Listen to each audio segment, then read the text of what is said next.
Shukrani sana, lakini naomba niseme kitu kimoja kwamba mimi nashukuru sana waandaaji wa hili jambo. Kiukweli wametuheshimisha. Licha ya kutuheshimisha, wametoa fursa pia kwa sisi wasanii ambao tumefungua njia.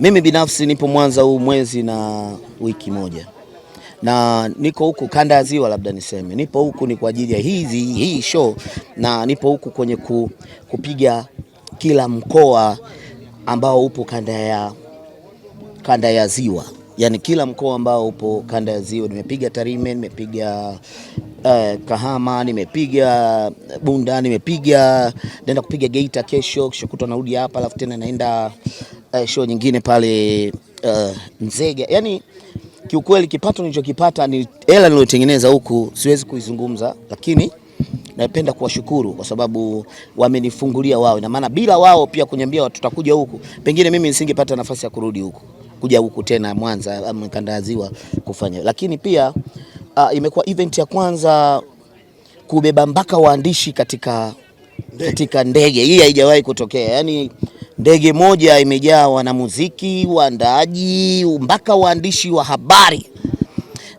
Ndege imesheheni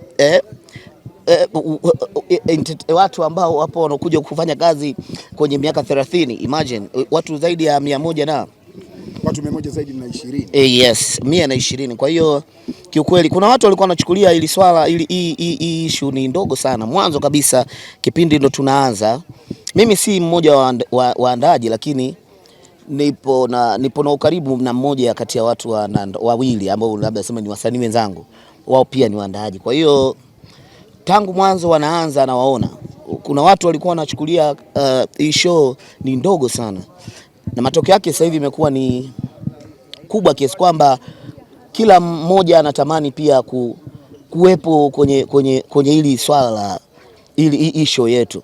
Lakini pia nimeona hata kwenye timu kubwa ambazo zinafanya event zao Dar es Salaam zimechukua wasanii wengi wa zamani, na hii ni jinsi gani kwamba wameweza kufungua wasanii wa zamani kurudisha heshima yao tena na kupewa kazi tena, kiasi kwamba yani kiukweli mimi naomba niwapongeze tu waandaaji kwa kile walichokifanya. Wamefanya kitu kikubwa, japokuwa kilikuwa kinaonekana ni kitu kidogo mwanzo walivyo nini. Kwa uchache sana Duli, wewe ni mmoja kati ya watu ambao walipanda Mlimani City na ilikuwa surprise nyingi. Tuliona wale watu walikuwa mabifu zamani wakipanda, kama vile Jocelyn akapanda na Mr Blue, akaja akapanda Alikiba, wakapanda wasanii wengi ambao walikuja wakakuheshimisha, na mwenyewe ukasema asante Mungu kwa hichi kipaji, lakini asante Mungu kwa upendo. Unataka kuamini kwamba hapa Mwanza kinakwenda kutokea kikubwa kuliko kile? Mimi naomba niwaambie tu kwamba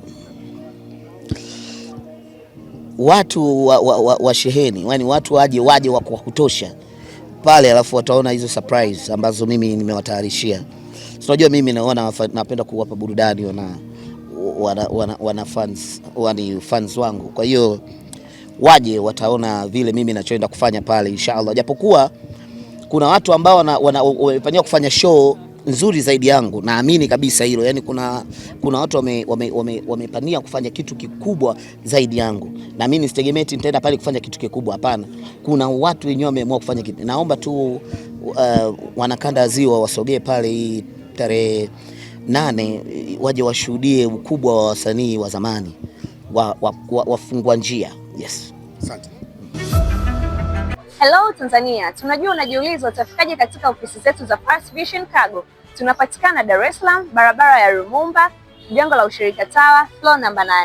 Ofisi zetu ziko wazi kuanzia saa 2 kamili asubuhi hadi saa 12 jioni, kuanzia Jumatatu hadi Ijumaa, lakini pia Jumamosi tuko wazi kuanzia saa 3 kamili asubuhi hadi saa 11 jioni. Mawasiliano zaidi, wasiliana nasi kupitia simu namba 0678 880 880. Karibuni tuhudumie.